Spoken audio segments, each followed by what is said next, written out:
Cinema flop ఏంట్రా? ఉస్తాద్ భగత్ సింగ్ గురించి, OG గురించి వెయిట్ చేస్తున్నాము. వాటికి ఎవడ అడ్డొచ్చినా ఇక ఆ కథ వేరే ఉంటుంది, నేను చెప్పను. అయితే ఇప్పుడు మెగా అభిమానులకి అలానే ఇప్పుడు ఐకాన్ అభిమానులకి గతంలో గొడవలు జరిగింది. సో అది దృష్టిలో పెట్టుకుని వాళ్ళు ఏమన్నా చేస్తున్నారని ఇప్పుడు మెగా అభిమానులు ఎక్కువగా క్వశ్చన్స్ వస్తున్నాయి. లేదు, ఏమన్నా అనుకుంటున్నారు? అది వాళ్ళు అరవింద్ గారు చెప్పేశారు. ఎదురుదా అరవింద్ గారి మీద కూడా కొంత ఉంటుంటాయి. అట్లాంటిది నేను ఎప్పటి నుంచి చెప్తున్నా, వాళ్ళ కుటుంబం ఒకే కుటుంబం, అర్థమైందా? బయట జనం అనుకుంటారు తప్ప వాళ్ళు ఒకటే కుటుంబం. అది మొన్న ఎలాగో నిన్న చెప్పేశారు అరవింద్ గారు. ఎందుకంటే నా సినిమాలు 15 ఉన్నాయి, ఆ నలుగురిలో నేను లేను.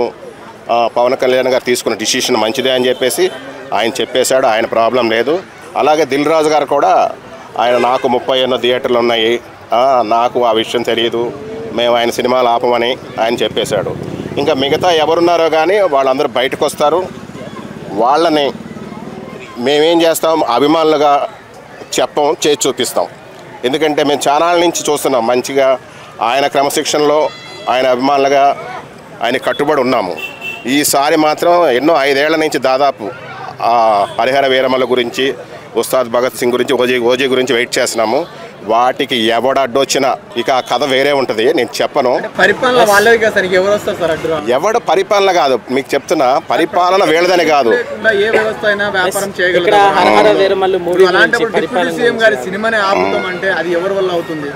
ఇప్పుడు ఆయన అది తప్పుంటే ఆయన సినిమా ఒప్పుకుంటాడు, ఆపినా ఒప్పుకుంటాడు పవన్ కళ్యాణ్ గారు, అర్థమైందా? అది స్వాతంత్రానికి ముందు మన దేశంపై దండయాత్రలు చేసిన వాళ్ళ మీద తిరుగుబాటు చేసిన ఒక విప్లవకారుడు, విప్లవ యోధుడు చరిత్ర అది. దాన్ని ఎవడో ఆపకూడదు. ఆడెవడో పేరుని నానిగాడు, పేర్లేని నానిగాడు, వాళ్ళ నాన్న పేరుని కృష్ణమూర్తి గారు, మీరు చిన్నవాళ్ళు మీకు తెలియదు. ఆయన ముక్కుసూటిగా పోయేవాడు, వీడు ప్రతి దాంట్లో ఏలు పెడతాడు. అది ఫ్లాప్ సినిమా. ఒరే నానిగా, నువ్వు కానీ ఈ వీడియోలు చూస్తే నువ్వు ఇటు అటు పెద్ద వేదాంతలాగా, పెద్ద మేధావిలాగా ఏదేదో మాట్లాడుతుంటావు. 5 నిమిషాలకు ఒక పదం, ఇదిగో నేను తడుముకోకుండా మాట్లాడుతున్నా, అర్థమైందా? నీకు నిజంగా బందర్లోనే కొట్టే పరిస్థితులు వస్తాయి, గుర్తుపెట్టుకో. ప్రతిదానికి పెద్ద పుడింగాళ్ళలాగా వచ్చేస్తావు ఏంట్రా నువ్వు ప్రెస్ మీట్లు పెట్టి? సినిమా ఫ్లాప్ ఏంట్రా? నీదైనా ఎవరినైనా చెడిపోవాలని కోరుకోకూడదు, బాగుపడాలని కోరుకోవాలి. ఎవరి సినిమాలైనా ఆపకూడదు. తప్పుంటే ఎవరినైనా సరే శిక్షించాలి, మంచి ఉంటే రక్షించాలి, అంతేగాని మీ ఇష్టం వచ్చిన రాజకీయాలు చేయకండి రా. అయితే ఇప్పుడు హరిహర వీరమల్లో అలానే కన్నప్ప ఈ రెండు ఒకే టైంలో వస్తున్నాయి కదా. సో చూడమ్మా, ఎలా అంటే ఏ సినిమా హిట్ అయినా మంచిదే. జరిగిన ఒక ఇష్యూకి కూడా మూవీకి ఎక్కువ బజ్ పెరిగిందని చెప్పాలి, హార్డ్ తీసుకుపోయి.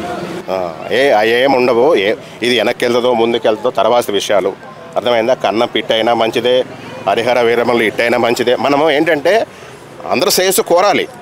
ఇప్పుడు నాకు ఉదాహరణ మోహన్ బాబు ఫ్యామిలీ విషయంలో కొంచెం మీకు తెలుసు, అలా అని చెప్పి నేను వరస్ట్గా మాట్లాడను సినిమా పరంగా. ఎందుకంటే వాళ్ళు చాలా కష్టపడి తీసుకున్నారు, డబ్బులు పెట్టారు.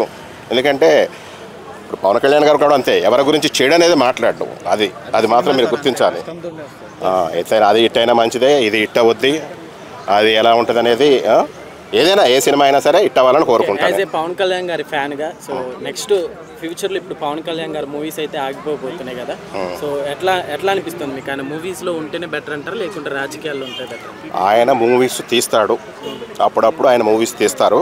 ఇంకోటి ఏంటంటే రాజకీయ పరంగా ఆయన ఎక్కడికో వెళ్తారు, ఎదుగుతారు. ఎందుకంటే రాష్ట్రం కోసం, ఇవాళ దేశం కోసం ఎంతో చాలా కష్టపడుతున్నాడు. ఇవాళ ఎందుకంటే నేను అభిమానం ఎందుకని అంటే ఆయనకన్నా నేను కొంచెం పెద్దోడినే. ఆయన నిజాయితీ, ఆయన మంచితనం. ఎందుకంటే ఒక్కొక్కడు ఒక్కొక్క కులం గురించి మాట్లాడతాడు, విమర్శిస్తాడు. ఆయన అలా మాట్లాడు, అన్ని కులాలని కలుపుకుపోతాడు. ఒక్కొక్కడు ఒక్కొక్క మతం గురించి మాట్లాడతాడు, కానీ అన్ని మతాలు సమానమే అంటాడు. తన సనాతన ధర్మాన్ని తను ముందుకు తీసుకెళ్ళడానికి చూస్తాడు.